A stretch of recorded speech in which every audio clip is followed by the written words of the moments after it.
Hi, good day everyone. My name is Muhammad Hakim Ibrahim, number matrix 289891. And today we are going to present our group assignment for BEEB 2023 for Macroeconomics. Our title for this assignment is the cost of inflation and its effect on import and import in Malaysia. Okay, for our group member consists first Adilia Adriana binti Zainul Abidin 289599, Nur Adlina binti Rizwan 289733, number 3 Muhammad Hakim Ibrahim 289991, and the last one is Lee Kang Xiang 289030. Introduction. Aside from studying macroeconomics, studying macroeconomics is also highly significant in the country, such as national income, employment, the balance of payment, and inflation. Inflation on the national economy, especially on Malaysian export and imports, is highly effect in macroeconomics. Okay, inflation. Inflation occur when the general level of price and cost is rising. An increase in the price of goods will lead to the cost of living in a country rise quickly, causing consumer purchasing power to fall if household income doesn't match the same rate as inflation. This highlight the need for greater financing to import goods from the other country. For example, as the country imports, if inflation continues to rise, the rate of change in the price of good will reduce the value of the currency, since we will have to pay more to obtain the same product and service. And according to the Department of Statistics Malaysia Tourism, Malaysia's total commerce increased by 31.4% in September 2022, hitting 256.9 billion from 195.5 billion in the previous year. The value index per unit of export climbed by 1.1% in September 2022, while the export volume index increased by 1.1% during September 2022. While the economy is experiencing inflationary pressure, we can expect to see a rise in export from month to month in 2022. The rise in inflation promoted the import unit value index to exhibit a positive performance, increasing by 0.03% in September 2022 when compared to the previous months, but the import volume index declined by 9.4%. Okay, next, the cost of inflation. Now, one, inflation based on demand or demand attractiveness. Inflation occurs when the quantity of demand for goods exceeds the quantity of supply at the current price. Inflation occurs when demand grows but products and services do not rise in lockstep with demand. As a result, price rise. Okay, next, this inflation is caused by factors on the demand side, where the amount of money that wants to be spent increases faster than the increases in items, than the increases in items and service offered in the market. As a result, price rise as aggregate demand rises. Okay, furthermore, the rising global price of raw resources makes imported items prohibitively expensive. This is because supply is quite limited in comparison to the growth in demand. Indirectly, the price of commodities will rise because to the rising cost of the taking the raw materials. Okay, second causes of the inflation rises. Number two is cost rise as productivity falls. The input may be decreases, but their compensation stays constant, or they may refuse to work if their salary is not increases. As a result, workers' wages must be raised. To keep the same profit as before, entrepreneur had to raise their product pricing, resulting in inflation. Okay, this is known as a push cost inflation. Okay, three industries may be the source of inflation, but inflation will not develop if three industries balance each other. The first one industry is export-import industry. Okay, if a country exports suppress its import, inflationary pressure will arise as consequence of the higher amount of money circulating in the money country as a result of foreign earning. Okay, next, the second one is saving investment sector. Inflationary pressure emerge when a country's investment exceeds its saving to the point that extra money must be minted to pay for the increases investment. Number three is country receiving and producing sector.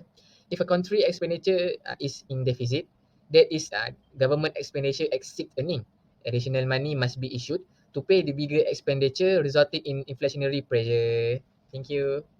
Hello everyone, my name is Lee Kang and my meter number is 290030. And today the topic I want to discuss is the effect of export in Malaysia. What is export? So let's talk about this topic. So export is just like say that two countries we will do the trade between the two countries, just like country A and country B. Country A needs to buy the things from country B. So this means that country A needs the currency, the money or cash of the country B. So if you want to get the cash of country B, you should just get currency, then in this world there are 143 countries. Then every country's got different currency, just like Thai got baht, in British got pounds, US got dollar, and Malaysia got ringgit.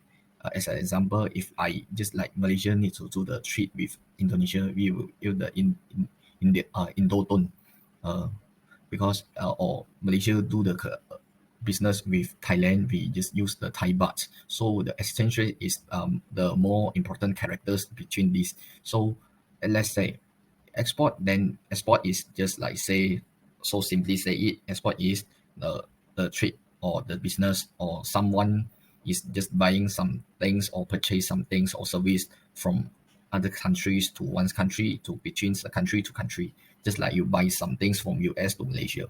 This called import. Then US will become exporter. So exporter, what is the effect if inflation will affect the exporter? So first is economic resources and factors of production will be going down. So this means that when the currency becomes higher or inflation, yes, inflation means that so inflation is means that the price of one things become increased day by day. So when the money or the value, the price is increased day by day, this will cause the company um, need to do some solution to cut down the wages of the workers, or the company will use more money to buy the raw materials such as the wood, flowers, and so on. So this will make them difficult to just continue their business.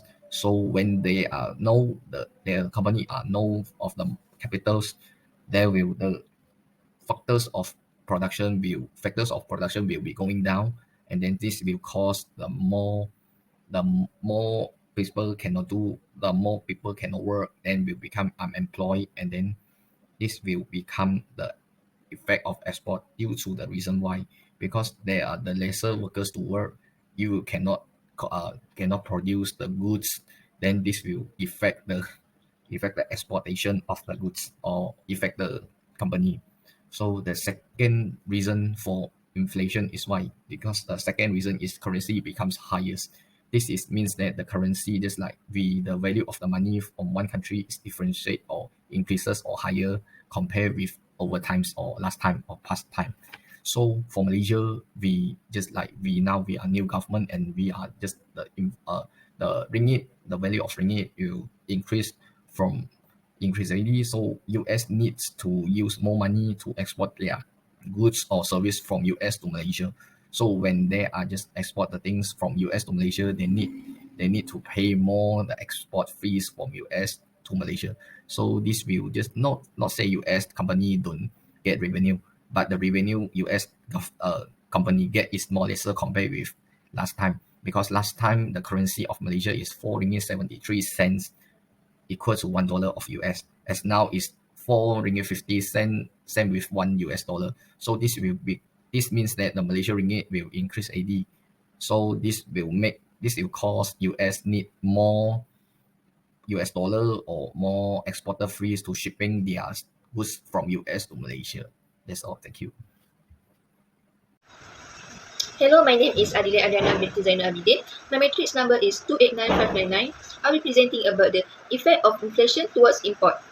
The first effect is rapid inflation towards exchange rate. Changes in exchange rate are typically front page news in a country where inflation is pervasive. One could argue that once inflation starts, the exchange rate must break. Rising prices, which result in increased demand for imported goods, cannot be sustained without leading the economy to import unless such exchange rate rises to offset the rise in domestic expenses. Indeed, the rush to import, the decrease in capital inflows, and the flight from the local currency all put pressure on the exchange rate, causing it to depreciate faster than prices rise.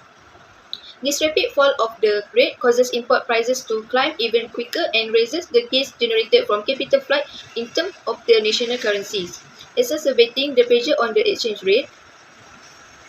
A free-floating exchange rate may be sufficient to compensate for the negative inflationary pressure on the balance of payment on occasion. However, if this occurred, import prices will rise faster than other costs, potentially damaging imports which are typically required to maintain a high standard of living or to keep domestic businesses running. With strong ideas emerging that the exchange rate cannot be kept indefinitely, importers hurry to buy products before prices rise. With depreciation firmly anticipated, capital is moved out of nation in the expectation that it may be returned shortly at a huge profit. The next is the effect of rapid inflation towards foreign trade. The impact of inflation on foreign trade is straightforward. When price and cost rise rapidly in any country, commodities produced in that country quickly become more expensive than identical goods produced elsewhere. Whenever a country's prices increase rapidly than the rest of the world, people tend to shift away from buying increasingly expensive goods from their own industry to purchasing relatively inexpensive imported goods. Imports of non-essentials or products that were not significant imports in the past face the most stringent restriction or the highest taxes. This policy, which may be necessary for social stability, exposes domestic manufacturers of essential to the full rigors of foreign competition while sheltering domestic producers of non-essential and making new product imports difficult.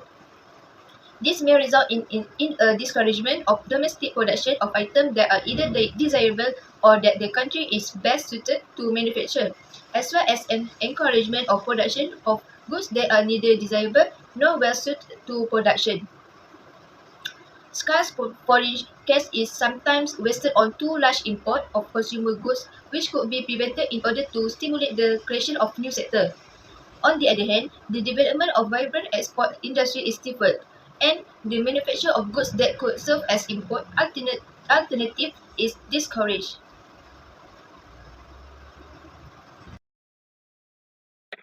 So for the conclusion, everyone know that inflation is a difficult issue in any economy. So inflation is typically measured in void terms, including the overall rise in prices or the increase in the economic cost of living in a country. Indeed, several countries have suffered considerable inflation, and in certain circumstances, high inflation will annual rate of 1,000% or higher, such as in 2008. Zimbabwe had one of the worst bouts of hyperinflation in history, with an estimated annual inflation rate of 500 billion percent. Next, we also know that high inflation has an impact on the economy, but falling prices or deflation is equal undesirable. People postpone purchase while prices are falling in order to wait for lower pricing in the future. So for addition, lastly, more economics, no, okay.